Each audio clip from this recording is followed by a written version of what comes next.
ఎంత మాట్లాడినా తక్కువ మాట్లాడినా ఆశ్రమానికి అంకితం భగవంతుడు చూస్తున్నాడు అని భావించి అన్నిదా భావించుందని కోరుకుంటూ ఇప్పుడు మన ఆశ్రమ పీఠాధిపతులు శ్రీ శ్రీ శ్రీ శంకరయ్య స్వాముల వారు తమ యొక్క సందేశాన్ని చూడండి.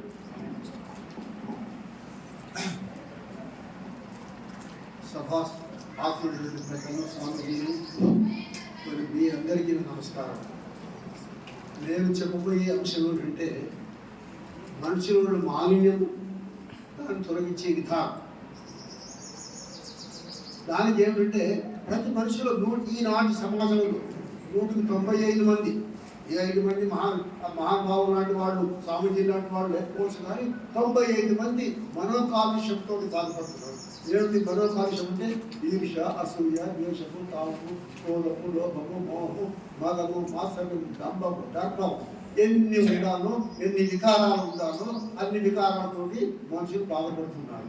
ఆ విషయం చాలా మంది తెలియదు కూడా. మాకు మనోమాలిన్యం ఉందని కూడా తెలియదు జనానికి. నేను గొప్ప మాస్టర్ని కాదండి. నేను పెద్దగా 60 ఏళ్ల వరకు నేను కమ్యూనిస్ట్ భవనతో ఉన్నటువంటి ఎందుకో సడన్గా ఈ మార్గంలోకి వచ్చాడు. వచ్చి పూటలు గీతలు లేదు, ఏమి చదవలేదు, ఏకంగా ధ్యానంలోనే వచ్చాను.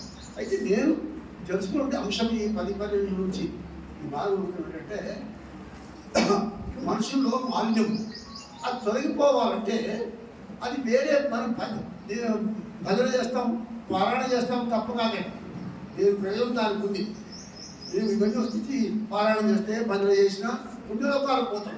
పుణ్యలోకములకు పోయిన పోవారు మర్చిపోవద్దామని మనం తెలుసుకోవాలంటే మనం జన్మరాహిత్యం చేసుకోవాలని అంటే మళ్ళీ ఈ అంతర్ముఖయానం మాత్రం ఒకటే మార్గం అని గీతలో కృష్ణభగవానుడు చెప్పారు. అయితే ఈ మార్గము ఎందుకు జనం అర్థం చేసుకోవడం ఇంకొకటి కూడా ఉంది. విచారణ కూడా చాలా ముఖ్యమండి. నేనెవరు, ఈ భూమి మీద నేను ఎందుకు వచ్చాను, ఏం చేయడానికి వచ్చాను, ఏం చేస్తున్నాం, అసలు మనిషి భూమి మీదకి వచ్చింది మీ ఎల్గాల్సినంత పాపాలు అందరికీ ఉన్నాయి. ఆ పాపాలు తొలగించుకోవడానికి, కర్మ తొలగించుకోవడానికి, సంస్కారాలు తొలగించుకోవడానికి మనిషి భూమి మీదకి వచ్చింది. ఆ విషయం ఎంతమంది తెలియదు కానీ నేను తెలుసుకున్నాను. నేను చెప్పండి, నాకున్నటువంటి కొద్దిపాటి జ్ఞానంతో నేను ఆ నిర్ణయానికి వచ్చాను. అంచేత పోయే మార్గం ఏమైనా ఉన్నట్టంటే ఇవన్నీ ఒకటే. అంతర్ముఖయానం, దాని మీద ధ్యానం అంటారు.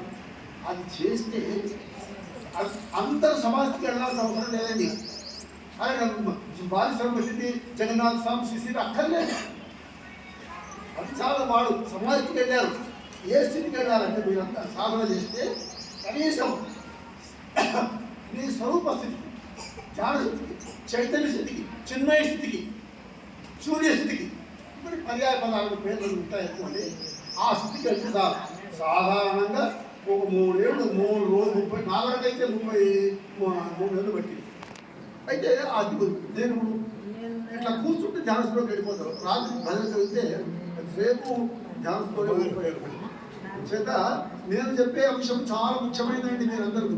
మీరు వ్యవసాయ శంకరానికి 5 మందికి ఇదే మాట్లాడుతారంటే అనుకుంటున్నాను. నేను మీకు ఈ జ్ఞానాన్ని చెప్పాలని తెలుసుకోండి. ఈ జ్ఞానం తెలుసుకోండి. మీరు ఇంకొకటి ఆరోగ్యం వస్తుందండి. దీంట్లో జన్మరాహిత్యమే కాదు, పాపాలు నశించడమే కాదు, ఆరోగ్యం వస్తుంది, ఆనందం వస్తుంది.